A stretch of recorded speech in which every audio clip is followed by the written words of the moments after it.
Bonjour, aujourd'hui on va s'entretenir des robinets extérieurs. Le robinet extérieur, c'est un point d'eau situé à l'extérieur de votre bâtiment qui généralement va être utilisé pour l'arrosage, lavage des véhicules ou pour toute autre tâche qui nécessite d'avoir accès à de l'eau. Il existe deux types de robinets, un robinet protégé du gel et un robinet non protégé du gel.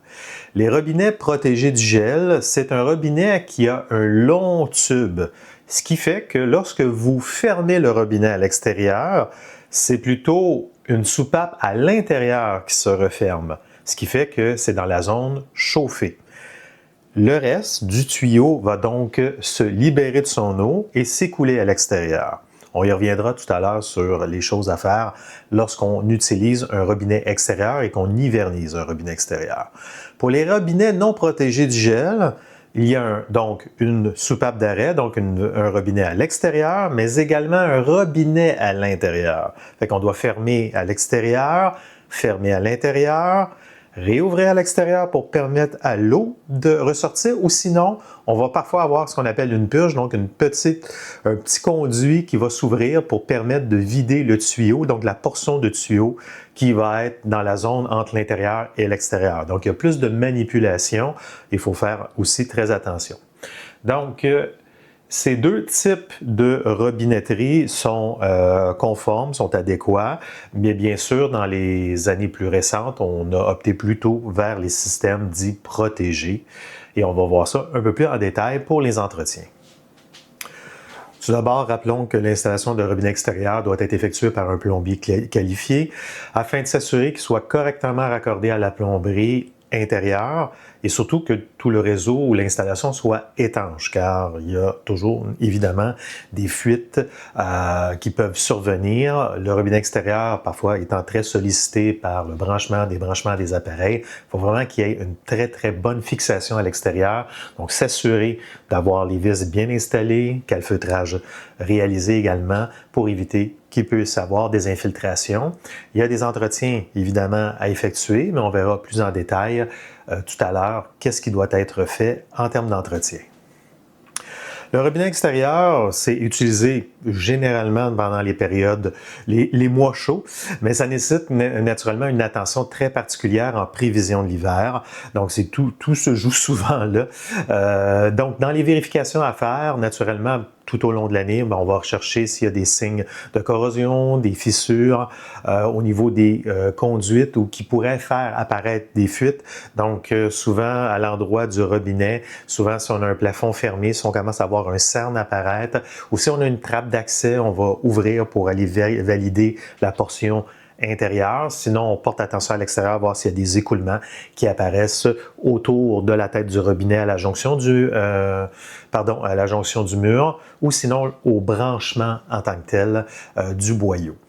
Au niveau du fonctionnement, on s'assure de pouvoir bien ouvrir et refermer. Si on sent que ça devient difficile, il y aura peut-être une vérification, un entretien ou peut-être même un remplacement anticipé.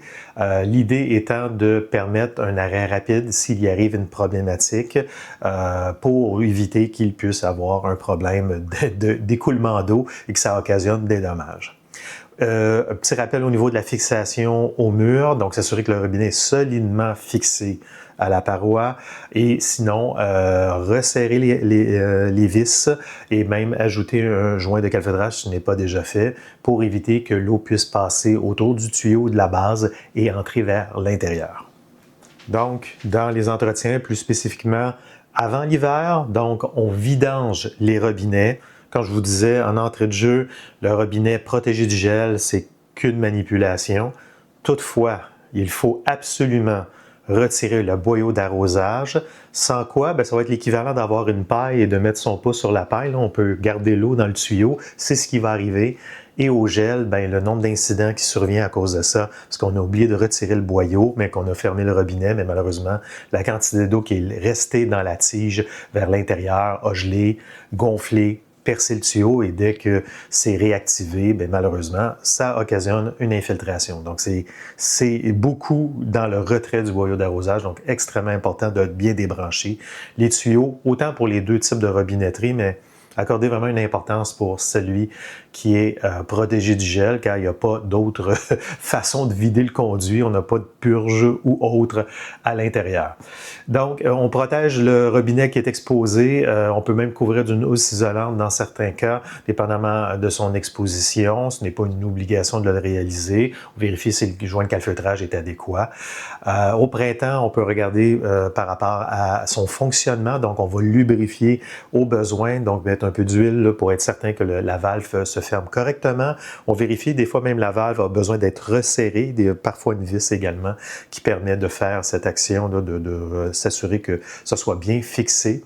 Et on raccorde le boyau d'arrosage, mais on vérifie si notre joint d'étanchéité, donc c'est un petit collet en caoutchouc, a besoin peut-être parfois d'être remplacé après quelques années d'usure. Donc on le sent, si on le serre et on rouvre le robinet et on voit qu'il y a une fuite, souvent c'est le collet de caoutchouc qui est à remplacer. Pour l'emplacement des robinets, c'est souvent dicté lors de la construction, mais il n'y a pas vraiment de règles spécifiques. On essaie naturellement d'avoir des robinets aux endroits où ce qui sera utile pour effectuer des entretiens. Il faut s'assurer, lorsqu'on a des bâtiments avec des fois des toits terrasses ou même des terrasses ou des toitures accessibles, parfois il y a des robinets qui sont localisés à ces endroits, donc d'être certain de les avoir localisés et d'avoir vraiment fait leur vérification et leur de ne pas les oublier. On utilise naturellement des matériaux de qualité. Généralement, au niveau les plombiers vont utiliser quand même de bons matériaux pour éviter justement qu'il y ait des bris, etc. Mais tout va être dans les raccords et après ça, au niveau de l'installation. Donc, on ne lésigne pas sur la qualité du travail réalisé.